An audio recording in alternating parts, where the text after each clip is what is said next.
limits to our grief. Why else are hardships not forever? Because God is not angry forever. Hindi siya lagi at hindi siya habang panahong nagagalit. If the hardship is caused by God's anger, then God is not angry forever. Psalm 30 verse 5, for His anger lasts only a moment, but His favor lasts a lifetime. Weeping may remain for a night, but rejoicing comes in the morning. What a great word of comfort. Na ang Diyos ay hindi parati at hindi laging nagagalit. Siya ay nagagalit lamang sandali at pagkatapos noon ay siya ay humuhupa. At kung meron mang pag-iyak na nangyayari sa gabi, dumadating ang umaga at ito'y magwawakas. Yan po ang mga salita ng Diyos na maaari nating panghawakan, na dapat nating panaligan at siyang na ating maging kalakasan, lalong-lalo sa mga panahon ng panghihina. Why else will hardships not be forever? Because grief can inspire people to reflect, to repent, and to confess, and therefore be relieved and delivered. Naku, ang mga tao po na nakakatanggap ng mga hirap sa buhay at patuloy na mga hirap sa buhay ay magsisiyasat ng sarili. Magsisiyasat ng kanilang kapaligiran. At kung nakita nila ang sarili nila na may kasalanan o kasali sa mga may kasalanan, ay magtatapat, hihingi ng tawad sa Diyos, ay sila po ay magkakaroon ng kaginawahan, ng kapatawaran, at kung sa gayon, sila ay maliligtas at mahahango mula sa hirap. Napakahalaga po na pag meron tayong nararamdaman mga hirap sa buhay, ay una magsiyasat ng sarili. Bago unahin na sisihin ng kapwa, bago unahin na kung ano-ano mga bakit at kung sino-sino ang bigyan ng mga sisi, ay tayo po ay manalamin at mag-isip-isip kung ano ba ang ating partisipasyon, ano yung ating kasalanan, ano ating mga pagkukulang at mga pagkakamali. At lalong-lalo na kung alam naman natin may kasalanan tayo, malaki man o maliit, na ito po'y tanggapin na tayo may kasalanan, hihingi ng tawad sa Diyos, at tayo po'y magpalinis, at nang sa gayon ay mahango tayo sa mga hirap na ating nilulusong dahil sa ating mga pagkakamali. Psalm 32 verses 3 to 5. When I kept silent, my bones wasted away through my groaning all day long. For day and night your hand was heavy upon me. My strength was sapped as in the heat of summer. Then I acknowledged my sin to you and did not cover up my iniquity. And I said, I will confess my transgressions to the Lord, and you forgave the guilt of my sin. Totoo nga po naman. Sabihin ako, hindi kumikibo. Nagmamaang-maangan, itinatago maging aking sa aking sarili, ikinakaila ang aking mga kamalian, ay para akong naluluoy at nauupos sa kandila. Gabit araw, napakabigat ng lahat. Pero sabi niya, subalit, nang kinilala ko ang aking mga pagkakamali at kasalanan, hindi ko pinagtakpan ang aking mga kakulangan, at ako ay humingi ng tawad, ay ako'y pinatawad mo. Ito po ay isa sa mga nagpapatunay na ang mga hirap, lalo't ang mga hirap ay dahil sa ating pagkakamali at kasalanan, ay hindi panghabang panahon. Kung kikilalanin natin ang ating mga kamalian. Subalit habang ito ay ating tinatago sa ating sarili, habang iba ang sinisisi natin, habang ikinukubli natin sa ating sariling puso ang ating mga karumihan, mananatili ang kabigatan na ito. That's why it becomes a blessing also to be visited by affliction when we are doing something wrong. Because such afflictions wake us up to reality and make us return to God. If a life of sin would bring nothing but comfort and well-being and happiness, how many people will turn around and go back to God? Kaya nangyayari po, parang ang katawan din natin, kung napaupo kayo sa isang mainit na surface, tatayo kayo agad, may nahipo kayong isang matalim o masakit, binibitawan nyo agad, kasi nakakasira. Pero kung yung nakakasira na yan ay hindi masakit. Tulad halimbawa ng drugs, hindi masakit agad, masarap ang araw. Tulad ng mga bisyo na hindi naman agad nakakasira, parang nakaka-enjoy muna, di nagululong tayo at lumulubog. Maraming mga tao, napipilitan lang tumalikod sa drugs dahil talagang natutunaw na ang isip at wala nang magawang mabuti, nanginginig na ang katawan. Yung iba talagang napipilitan na lamang tumigil magsugal dahil wala nang maitaya. Pero kung meron pa, Kung meron pang ligaya at may napapala, hindi pa titigil. Kaya nakabubuti rin po yung mga sakit at mga sakit na dinadala ng ating pagsalangsang sa Panginoon, ang ating pagtalikod sa Kanya, sapagkat tayo ay nakakapag-isip-isip. Na hindi sana mangyayari kung ang lahat ay matiwasay at ang lahat ay masarap. Pain has its own blessing. When pain wakes us up to reality, it makes us return to God. Why else will hardships not be forever? Because people learn and people adjust to hardships. Yung mga hirap, nakakasanayan din. Kaya kung minsan hindi na nagiging hirap. Tingnan nyo yung mga Eskimo, nakatira sila sa mga yelo, nasanay na rin. Hindi na nila inirereklamo araw-araw na ang ginaw. Nagtataka lang naman ako dito sa ating bayan, alam na nating mainit, araw-araw ang init. Di ba? Tagal na nga mainit. Di ba tayo nasanay sa init na yan? Pinanganak na tayo dito, tumakya tayo dito, ang init. The Eskimos, hindi sila nagkukunin ng ginaw. Ewan ko lang kung may kamag-anak kayong Eskimo, nagre-reklamo sa inyo. Pero ganyan, people get used to such a life. Yung mga gypsies, isa nakikita niyo yung mga galing sa Pangasinan ng mga kariton, may mga dalang mga kung ano-anong mga mesa, mga salamin, mga tambo, lahat dala nila. Kung saan lang sila tumigil, doon lang kumakain, doon lang. Pero hindi mo sila makita nagre-reklamo, nakaka-adjust. Yung mga badyaw, mga samad dilawot sa Mindanao, nakatira sa mga bangka, hindi magre-reklamo na, sisik. Dahil nasanay na rin. Even many prisoners, nasasanay na rin sa pagkakakulong na hindi na nagiging malaking issue kung minsan yon. Ganun din yung mga may sakit, nakakasanayan na rin nila, nag-a-adjust. Hindi reklamo ng reklamo. So marami na ngayon ng mga contraptions na yung mga hindi makalakad dati, may mga dala-dala sila na hinahawakan nilang hindi na nila kailangang isupport dahil parang akala mo mesa na yung hawak nila, naglalakad sila. Nakakalakad na rin sila. They do something. They adjust. Alam mo, magreklamo ka na lang na magreklamo buong buhay. You adjust. Even soldiers adjust to the kind of life that they have to live. So somehow, the hardship lessens, the hardship wears out, the hardship is overcome. Sabi sa Philippians 4:11 up to 13, I am not saying this because I am in need, for I have learned to be content, whatever the circumstances. I know what it is to be in need, and I know what it is to have plenty. I have learned the secret of being content in any and every situation, whether well-fed or hungry, whether living in plenty or in want. I can do everything through Him who gives me strength. At yun ang sikreto. That we can do anything through Christ who gives us strength. Sabi ni Paul, mabusog at magutom, ina-adjustan ko yan. Meron at wala, hirap at maginhawa, yung lahat ng yan ay nakakayanan. Bakit? Sapagkat kaya kong gawin ang lahat sa pamamagitan ni Kristo na nagbibigay sa akin ng lakas. Kaya kaya po nating harapin ang mga dumarating sa ating buhay. Ang Diyos naman ay hindi nagkakamali. Ang pinapayagan niyang makarating sa ating buhay ay ating kaya. Kasi sabihin nyo, bakit si ano bumigay? Bakit si ganito hindi na kaya? Sapagkat hindi kinaya. Kailangan kayanin. Marami po akong makakausap kumisan kahit long distance conversation over the phone. O ano, nasa ibang bansa. Naiinip ka ba?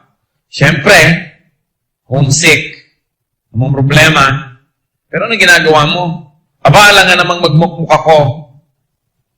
Sabi, siyempre, pagka dinadapuan ako nung parang matinding lungkot, gumagawa ako ng paraan para ako malibang. Laro magluto ako, maglinis ako, mag-aerobics, mag-gym, mag-swim. Basta kahit ano, you've got to do something. Sapagkat yung lungkot, pag ina-entertain ninyo, ayaw niya na umalis. Eh, nalulungkot ka na nga, magpapatugtog ka pa ng mga kanta ni Lionel Richie. Di lalo ka nalungkot, no? Mga kantang tuwing nilulubog ang araw. Eh, talagang kakalumugan na tayo noon. Bakit naman kasi may mga tao nalulungkot na nga, lalo pang nagpapakadrama-drama. So, dapat do something para ka mawala dun sa ganung estado. Sapagkat yung lungkot, pag pinayagan ninyo, nakakabaliw. So, kailangan huwag ka magmukmuk. Do something. So, kung meron po kayong weakness, alangan mang gano'n na lamang ang gawin natin na excuse para hindi na tayo magkaroon ng full life. Kung meron kang kapansanan, do something. May mga tools, may mga adjustments that can be made. Kaya nga meron pang mga hindi nakakalakad, pero nagbabasketball pa nga ngayon. Meron pa silang sports, kahit naka-wheelchair. Gumagawa ng paraan. In other words, huwag niyong entertainin ang inyong mga weaknesses. Huwag niyong entertainin ang mga hirap at mga lungkot. Gumawa kayo ng paraan. Pag nasa loob ka na isang kwarto na parang nasusuffocate ka sa lungkot, lumabas ka. Do something. Find a hobby. Help someone. Alam niyo yung pagtulong sa kapwa, napakalaking therapy. Yung paggawa ng mabuti, pagbavolunteer sa magagandang gawain, napakalakas magpaalis ng lungkot sa buhay. Ng mga alalahanin.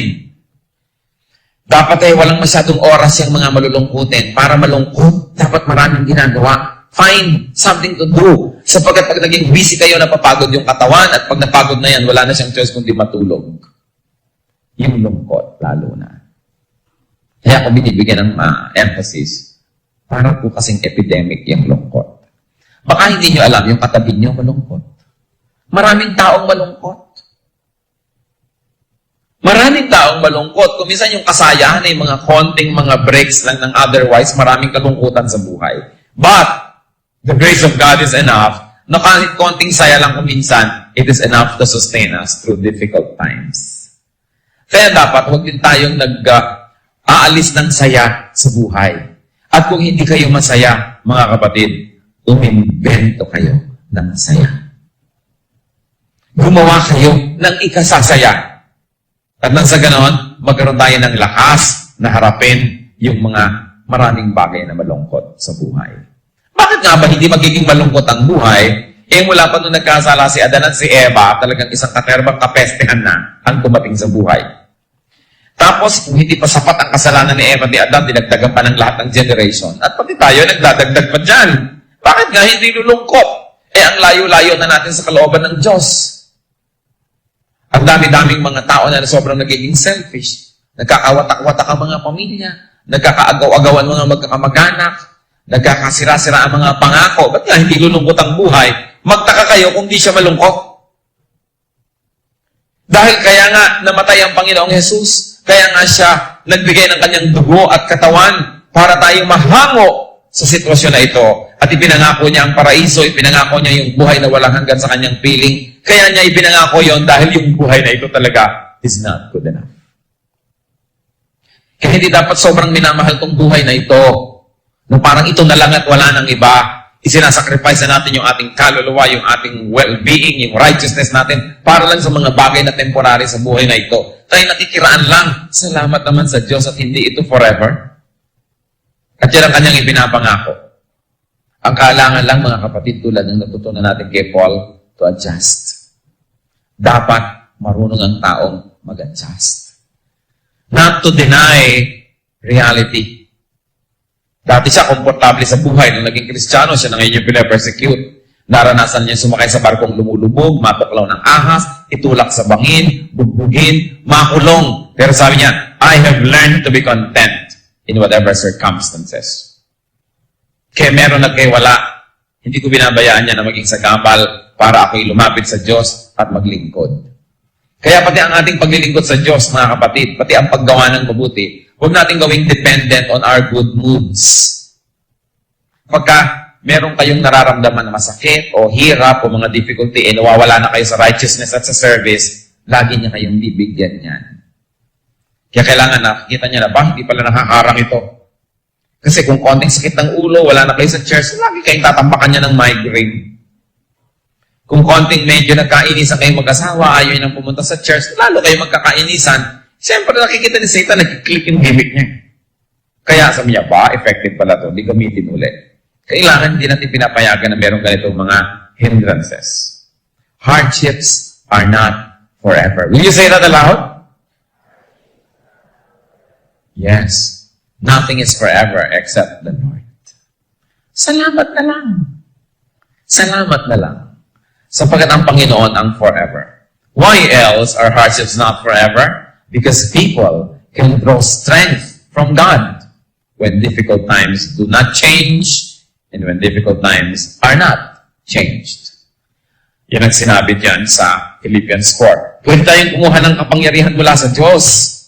Para kang inileksyonan ng hypervitamins. Para kang nag-plug in to electricity. Pagka tayo attuned to the Lord, nagkakaroon tayo ng kapangyarihan na lampas sa natural at lampas sa ating inaasahan. Among God's people, no hardship is forever. Ang pinakamasaklap ng pwedeng mangyari namatay kayo sa hirap. At kung namatay na kayo, then to die is gain na yun. Naging blessing pa rin. Ang napakahirap yung hirap ka na dito, nung namatay ka, nagpunta ka pa sa impyerno. Yan ang talagang mahirap. Kaya yung napaka-importante na magdala tayo ng mga kaluluwa sa Panginoon. Lalo yung mga kaluluwang hirap na hirap, mga pagod na puso, mga struggling with life. Kawawa naman kung pagkatapos mamatay, mas malala pa yung pupuntahan.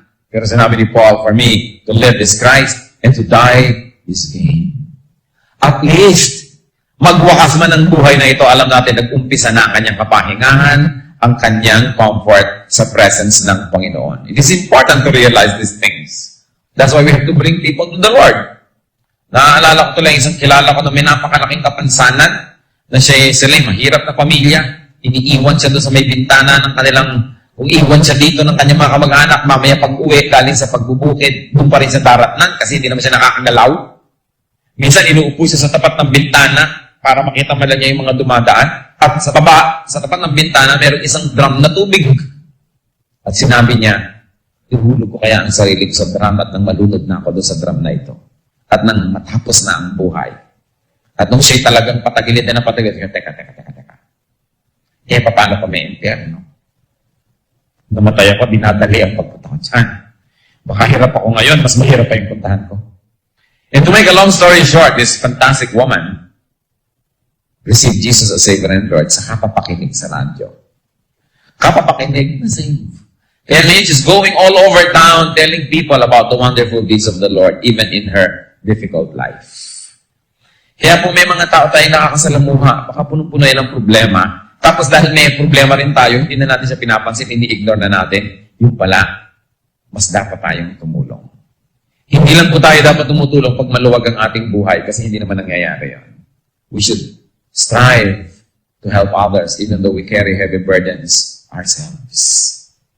It is in helping that we find comfort as well. Pag sobra tayong makasarili, gusto natin tayo lang lagi ang tulungan, tayo lang lagi ang tumanggap ng atensyon, lalo lang lumalala ang ating mga lungkot because we become so self-centered.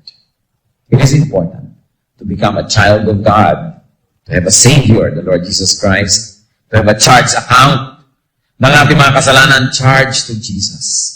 Then alam natin, maging mahirap pa ng buhay, hindi man tayo lubos na mahango sa mga hirap dito, may naghihintay naman sa kabilang buhay, maginhawa. Sabi ni Lord dun sa kriminal na napako sa tabi niya, today, you will be with me in paradise. At yan ang pangako niya sa kahit sino nakikilala at tatanggap sa Kanya. Kung hindi pa tayo anak ng Diyos, marapa tayo mag-isip, tinanggap ko na ba si Kristo ang Panginoon at tagapagligtas? Ako na ba ako ng aking mga kasalanan kay Jesus? Nagpasakop na ba ako? If you haven't done it yet, do it consciously. To ask Christ into your heart, into your life, and make Him your Savior, make Him your Lord. At kung yan na may nagawa na natin, as God's children, why and what can we do in times of hardships? Ano nga ba po pwedeng gawin pagka ang mga hirap ay dumarating sa buhay, maging ng mga anak ng Diyos? Number one, reflect. We've got to reflect. If needed, repent, confess, return to God. Pagka may hirap, merong mali. Parang yung katawan din po natin, pag may nararamdamang sakit, merong mali. Kailangan hukayin yung mali na yun. Ano yung mali? Idalin sa liwanag, ihayag sa Diyos, ihingi ng tawad, talikuran, at tayo'y bumalik sa Diyos. Liba na lang kayo ay si Job, o kayo ay ang babaeng si Joba. Pag kami mali, malamang may kasalanan. Alam mo naman na ang ayos-ayos nyo, ang banal-banal, ang tama-tama. Tapos sabi ng Diyos, mapahirapan nga ito dahil tama siya. Alam nga namang ganun. Ang problema, marami po sa atin are so self-righteous that when things go wrong, we never blame ourselves. Minsan nga, iba ang bine-blame pa, mo kasi aking blood sugar. Kaya naman mainitin ang ulo ko, mataas ko ngayon ang sugar count ko. Sinisi pa yung chemistry ng dugo niya. Ang akin ko kasi pituitary gland. Kaya ako nagkaganyan. Kasi sabi ni Freud, nung bata ako, ginanito ako, kaya ako ganito ngayon. O sige, sisihin si Freud, sisihin ang mga nagparusa sa inyo ng mga maliliit pa kayo, sisihin ang inyong spleen, ang inyong pancreas, sisihin lahat. Pero hindi yan sinasabi ng Diyos. Hindi yan sinasabi ng Bible. Pag meron tayong mga kamalian, dapat natin sisihin ang ating sarili. Dapat natin tanggapin ang ating mga kamalian, pagsisihan at ihingi ito ng tawad. At kung kasalanan ng dahilan, kaya merong pahirap sa ating buhay, or sa tayo nagsisi na at nagbalik loob na sa Diyos, di mawawala na yung pahirap na yan. Kaya mahalaga po to reflect. Siya sa atin ang sarili. Pangalawang pwedeng gawin ng anak ng Diyos, kung meron pong patuloy na mga hirap sa buhay, is to draw strength from God. To draw strength from prayer, from the brethren, from the church. Meron po lagi na merong kapatid na malakas. At meron naman mahina. Alam niyo bang dahilan kung bakit mahalaga ang church? Bakit mahalaga ang church? Bakit mahalaga ang fellowship? Bakit mahalaga yung membership? Yung committed membership? Dahil ang church, kompleto ng gifts from the Holy Spirit. Yung weakness ko, strength ng iba. Na pag ako'y nakikipag-associate sa kanila, pinapayagan kong maglingkod sila sa akin. Yung weakness ko, na-strengthen. Tapos yung strength ko, weakness ng iba. Kaya dapat ako mag-serve. Because when I serve, weak people are being strengthened. Sa church po, hindi sapat na kayo na paglilingkuran, na aawitan, na pagsasabihan, na ipapanalangin. Puro na lang kayo recipient. Kailangan tayo na may nakakapanalangin sa iba, nakakapagturo, nakakatulong, nakakaakay, para give and take. It is the only way to live. Kahit sa buhay, kung inhale kayo ng inhale, subukan nyo nga exercise tayo. Inhale. Wala mag-exhale ha. Inhale pa. Inhale. Sasabog kayo. Ganun din mo ka exhale. Exhale. Exhale. O, lilit kayong gano'n hanggang mamatay tayo. Spiritually speaking, may mga taong gano'n, tanggap lang ng tanggap. Walang nangyayari, sumasabog sila. Meron din naman, bigay lang ng bigay, ayaw tumanggap. So, wala rin nangyayari. Dapat give and take. Inhale, exhale. Ang lagi natin sinasabi sa church, eto ang strength ko. Eto ang ibinigay sa akin ni Lord. Paano ko ba ito isusuko sa church, sa kapatiran, para magamit ng lahat? At eto naman yung needs ko. Nasaan yung mga strength nyo? I-minister nyo sa akin. That's why the church is important. So you draw strength from God and from His body, the church. Mahalaga yun. Sa moments of our weaknesses, meron laging strong. Alam nyo, hindi naman lagi ang tao spiritually strong. Dumadating yung mga moment na nangihina, na-discourage. Pero dahil yung iba naglalagablab yung apoy nila, naiinitan ka rin. Sa mga panahon na ikaw ay medyo parang malapit ng lumamig-lamig ng konti. Kung wala kayong kasama ng mga maiinit sa Panginoon, tapos ang kasama niyo pa mga taga-sanglibutan na lagi kayong hihilahin pababa, ano mangyayari sa ating spiritual life? Kaya duty din naman nating mga mainit na mainit sa Panginoon na tulungan yung mga hindi ganun kainit, hindi ganun kaganado, hindi ganun kataas ang spiritualidad, hindi i-condemn sila, i-judge sila, hindi ganun. Tulungan. Nagkakatulungan. Importante. Kaya mahalaga po sa church yung mga bagong members Kasi kadalasan yung mga bagong members ang puno-puno ng bright ideas, ng idealism, ng mga pananampalataya at paniniwala that they can change the world. Pag matagal ang member ng church, pag meron may good ideas, hindi mag-work dito. Pagka gano'n ang attitude nyo, ay matanda na kayo dyan. Kailangan ng bagong hangin, ng bagong sigla. Kailangan natin ng strength na ibinibigay ni Lord, lalong-lalo sa mga bagong mananampalataya. Kaya yung church na walang evangelism, walang salvation projects, yung church na yun, nagsusuicide. Because the new blood, the new lifeline, the new fresh air is received by the church through new members, not through the old.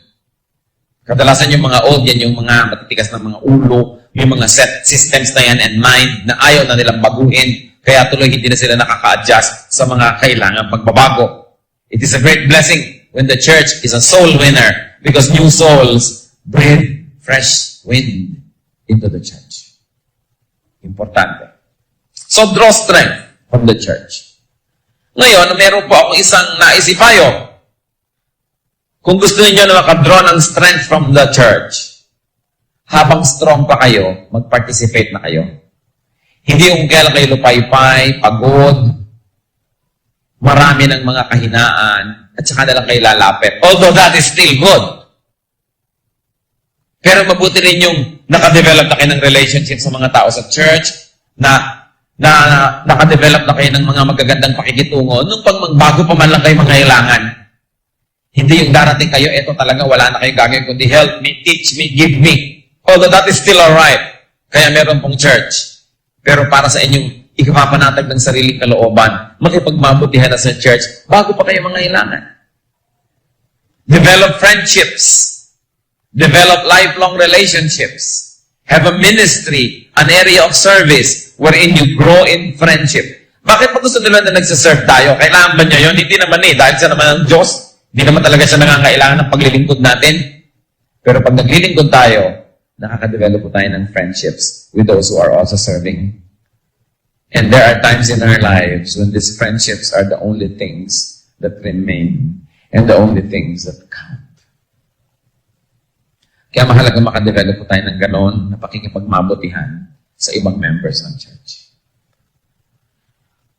What else can be done in times of hardships? Be firm. We should be firm. Always striving to keep good witness and testimony. Na sinasabi natin, lilipas din ito. Matatapos din ito, kailangan makadagdag ako sa kaluwalhatian ng Diyos, kailangan na makatulong ako sa pagtataas ng pangalan ng church. At hindi naman yung bumala ko sa konting problema at konting ganito ay nawasak na ang buong testimony ko. Kailangan merong strength. Especially in resisting evil. And evil options. Evil relief. Evil solutions. 1 Peter 5:9. Resist him. Standing firm in the faith. Because you know that your brothers throughout the world are undergoing the same kind of sufferings. Ang mga pagdurusa po natin nararamdaman din ng iba. Hindi unique to us. Hindi lang tayo. Hindi tayo ang pioneer. Hindi tayo nag-iisa. So, resist the work of the devil. And stand firm. Anong sabi sa Bible? Resist the devil and he will flee from you. The only way to make the devil go away is to resist him. Tanggihan. At wala siyang choice kundi umalis. What else can be done in times of difficulties? Focus on Jesus. Wala siguro kayong mapupuntahang hirap at may inventong hirap na higit sa hirap na dinanas ng Panginoon. Pati nga yung mga nagre-reklamo ko minsan sa ministry, I ask them, have you served to the point of bleeding? Kasi kung hindi pa, hindi ka pa hero. O ngayon, nag-bleed na nga ako, natusok akong tamtax ang ginagawa ko yung bulletin board. What I mean is bleeding to death. Tulad ni Lord, He bled to death. Pagka naisip natin yung paghihirap ni Jesus, na siya nga walang kasalanan, naghihirap para sa atin. Tayo pa ba na may kasalanan na naghihirap ang nagtataka kung ba tayo naghihirap? Iyon ng walang kasalanan, naghihirap eh. Yung pa bang may kasalanan? At talaga namang may kasalanan tayo. Because the Bible says, no one is righteous, not even one. All have sinned and fall short of the glory of God.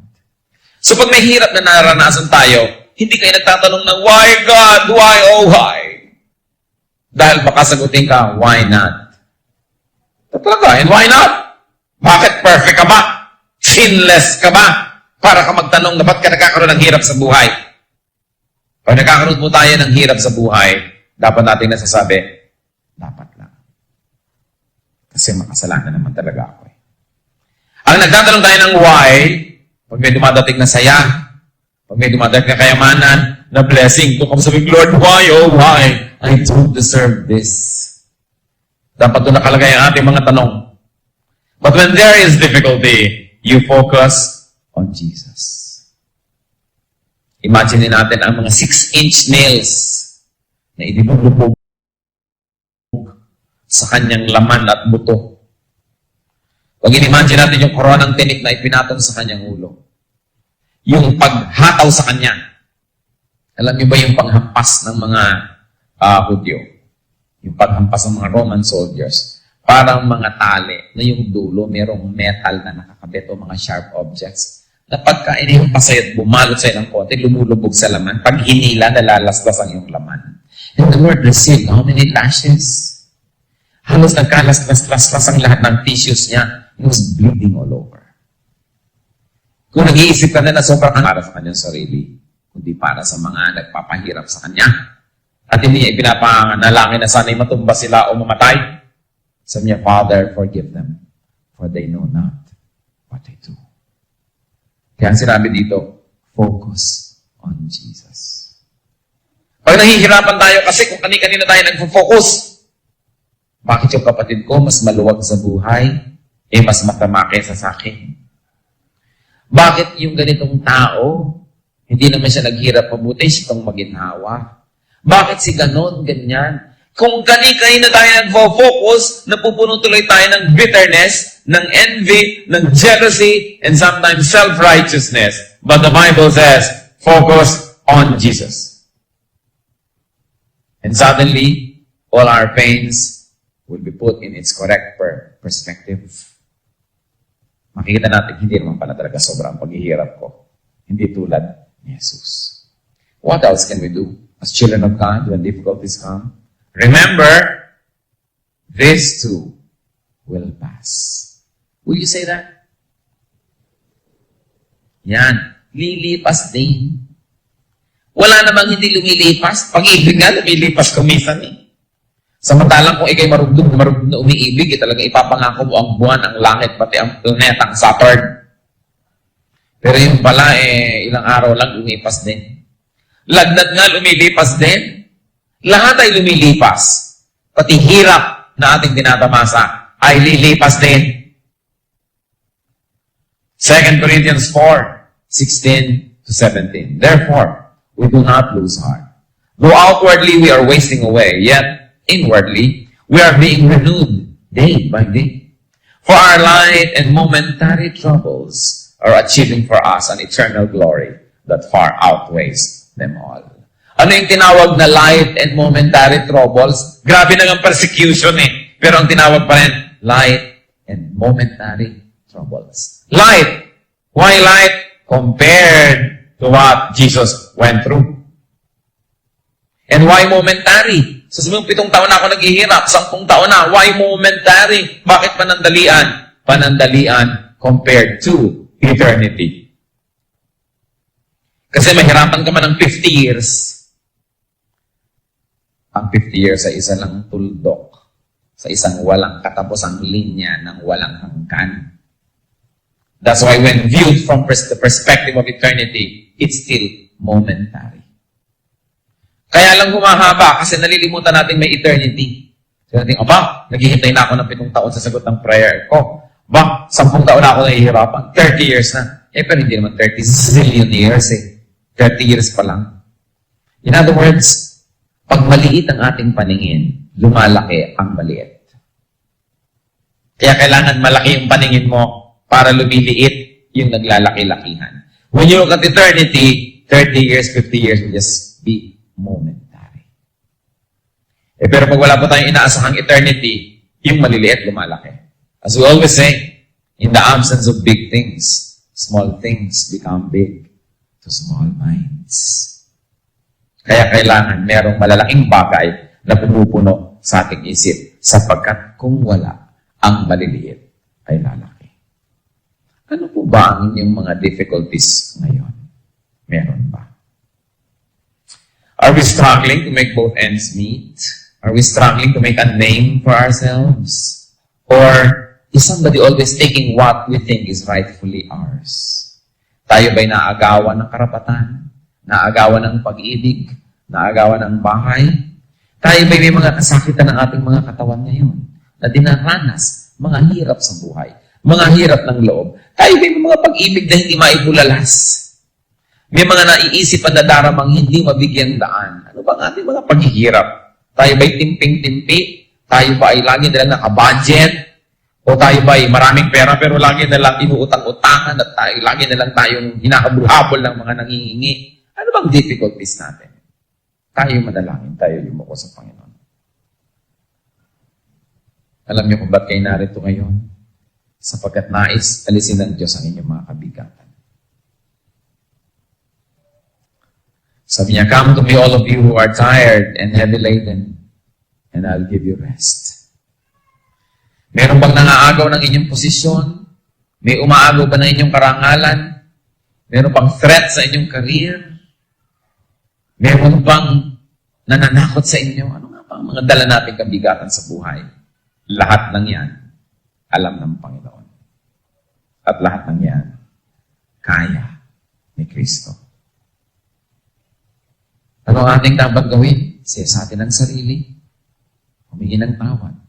Kung di naman tayo ang may kasalanan, tayo'y magpatawad. Humuha ng kapangyarihan sa Panginoon. Harapin ang dapat harapin. Ipaubaya sa Diyos. Gawin ang mabuti. At manalig ng Panginoon ay may katarungan. Sa nangangailangan ng patawad, siya'y mapagpatawad. Sa nangangailangan ng katarungan, may katarungan siya. May magagawa ang Diyos. Siya ang tunay na may magagawa. Kung sino man ngayon ang may mga dalahin sa buhay na nahihirapan kayo, lumapit sa Panginoon. It is your day of liberation from such burdens. Sabi niya, "Come to me, all of you who are tired and heavy laden. I'll give you rest." Gusto ng Diyos tayo magpahinga. Maaaring ang kapahingahan ay magbago tayo ng pananaw na yung dati nating hinahabol ay huwag na nating habulin. Mapapahinga tayo nun. Na yung mga inaagaw sa atin ay ibigay na natin ang husa. Kanila na. Mapapahinga tayo. Na yung ating mga hinihintay at inip na tayo, ipasa Diyos na lang natin. At gumawa tayo ng ibang bagay na hindi tayo lubos mainip.